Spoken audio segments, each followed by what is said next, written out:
अस्सलामुअलैकुम वरहमतुल्लाहि वबरकातुहू। फ्रेंड्स, क्या हाल हैं? कैसे हैं आप लोग? उम्मीद करता हूं कि बिल्कुल खैर खैरियत से होंगे और अल्लाह पाक आपको कामयाबियां और कामरानियां अता फ़रमाए।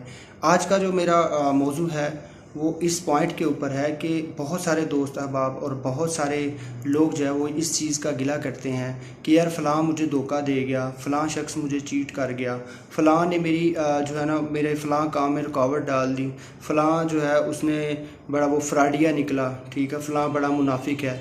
ये सब चीज़ें, तो इन सब चीज़ों का दोस्तों आपको हल बताऊंगा कि इन सब चीज़ों के साथ निपट कैसे सकते हैं, और इसके लिए मैं अपना ज़ाती तजर्बा और जो लोगों से सीखा है वो चीज़ें आपके साथ शेयर करूंगा। तो सबसे पहले ये चीज़ कि आपको किसी शख्स का अंदाज़ा कैसे हो सकता है कि वो आपके साथ अच्छा है या बुरा है। तो दोस्तों, नंबर वन जो चीज़ आपको देखनी है वो ये है कि अगर आपके साथ कोई शख्स किसी दूसरे शख्स की जो है वो बुराई कर रहा है तो मुझसे लिखवा लें, वो शख्स आपकी पीठ पीछे भी आपकी बुराई करता होगा। ये नंबर वन फ़िल्टर है किसी को जो है ना वो जस्टिफाई करने का, किसी को वेरीफाई करने का कि आया कि वो शख्स आपके लिए सूदमंद फ़ायदेमंद है या नहीं है, आया कि वो शख्स आपके साथ लॉयल है या नहीं है। तो सबसे मेन फ़िल्टर ये है कि अगर वो आपके सामने किसी की बदतरीफ़ी कर रहा है तो आप उससे अलग हो जाएं। वो 100% श्योर है कि किसी और के साथ भी आपकी बदतरीफ़ी करता होगा। और ये चीज़ जो है इसको मुख्तलिफ जो है वो अज़ाफ़ियों से भी हम देख सकते हैं। ठीक है, बहुत सारे जो हमारे इर्द गिर्द लोग होते हैं उनके ऊपर हम बहुत जल्द ट्रस्ट कर लेते हैं। तो ट्रस्ट करने के लिए भी जो है वो तीन चार चीज़ें हैं, ठीक है, जो मुख्तलिफ रवायतों में भी आती हैं। वो ये है कि आप किसी के साथ खाना खाएं।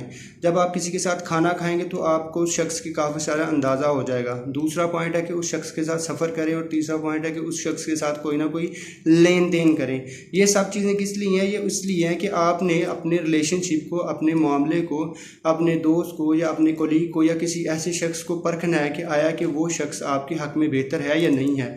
तो दोस्तों, इसमें जब आप किसी शख्स के साथ खाना खाएंगे तो आपको अंदाज़ा हो जाएगा कि आया कि वो खाने के दौरान आपकी भूख का या आपकी पसंद नापसंद का या टेबल मैनर्स का या खाने के आदाब का ख्याल रखता है या नहीं। आपको बहुत सारी उसकी फितरतें जो हैं वो खाने के दौरान पता चल जाएंगी। तो दूसरा पॉइंट है दोस्तों सफ़र का।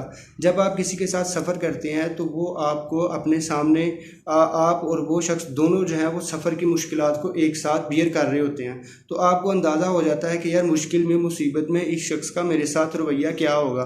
फॉर एग्ज़ाम्पल, आप दो लोग सफ़र कर रहे हैं, एक को सीट मिलती है, दूसरे को नहीं मिलती। तो दूसरा अगर आपके हक़ में बेहतर होगा तो वो बार बार आपसे कहेगा कि आप मेरी सीट पर बैठ जाएँ, और आपको जो है ना सफ़र के दौरान बार बार सफ़र में जो ज़रूरतें पड़ती हैं खाने पीने की चीज़ों की या दूसरी कंफर्टेबल एयर की, ये सब चीज़ें जो है वो आप लोगों को इंटरटेन करेगा। इसके अलावा भी सफ़र ये मुख्तलिफ ज़ावियों से आपको जो है ना वो इंकशाफात करेगा कि आया कि वो शख्स आपके लिए बेहतर है या नहीं है। दोस्तों, जो तीसरी चीज़ है किसी शख्स को परखने के लिए वो है उसके साथ लेन देन करना, पैसों का लेन देन करना। जब आप किसी शख्स के साथ पैसों का लेन देन करेंगे तो उस शख्स की एक्चुअल आइडेंटिटी जो है वो असल जो फितरत है वो फ़ौरन निकल के बाहर आ जाएगी।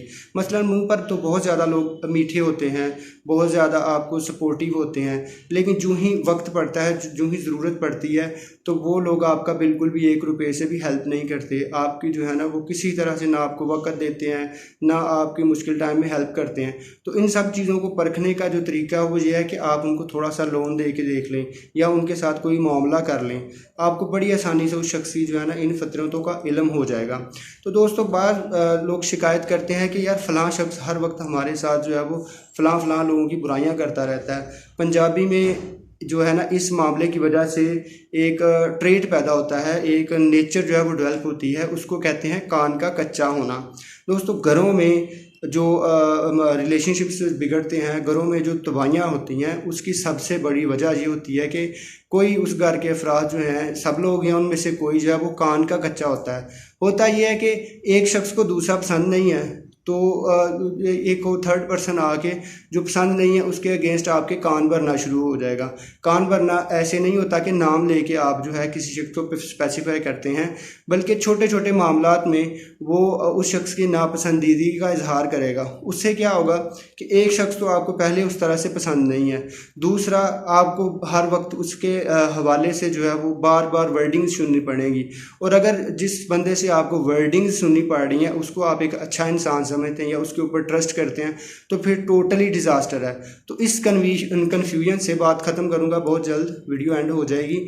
इस सारी कन्फ्यूजन से निकलने का और हमेशा जो है राइट वे पे रहने का तरीक़ाकार ये है कि आप कभी भी किसी की जो है वो बात ना सुने, आप कभी भी किसी की भी बुराई जो है वो ना सुने। जब आप किसी की बुराई पीठ पीछे नहीं सुनेंगे तो आप कभी भी इन कन्फ्यूजन में और इन मामलात में इन जो है ना वो रिलेशनशिप्स में आपके रिलेशनशिप्स कभी भी ख़राब नहीं होंगे। ठीक है, अगर वो ख़राब होंगे भी तो आप हमेशा उनके ऊपर सेटिस्फाई होंगे, आपको चीज़ें नज़र आ रही होंगी अलग अलग।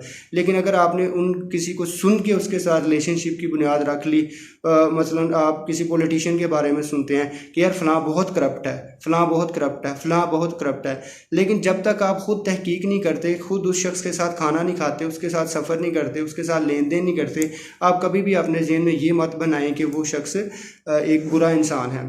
तो इस सारी रिलेशनशिप कन्फ्यूजन से बचने का सबसे बेहतरीन और सबसे अव्वल नंबर हल ये है कि आप उन लोगों से बचें जो आपके साथ दूसरों की बुराइयां करते हैं। एक अरस्तु के जो है ना कौल, उसके साथ बात ख़त्म करूँगा। अरस्तु से किसी ने कहा कि मैंने किसी बहुत मोतबर इंसान को आपकी बुराई करते हुए सुना है।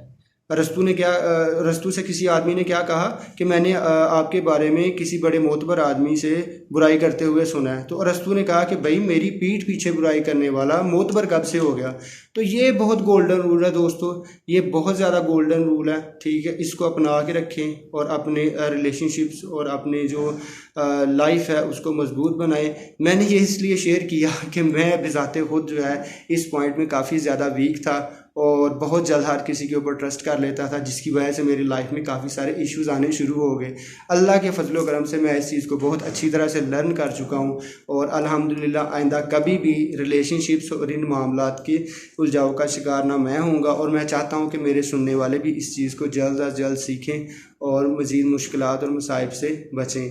बहुत तवज्जो से सुनने का शुक्रिया। Thank you so much. आपका अहमद रज़ा। अल्लाह हाफिज़।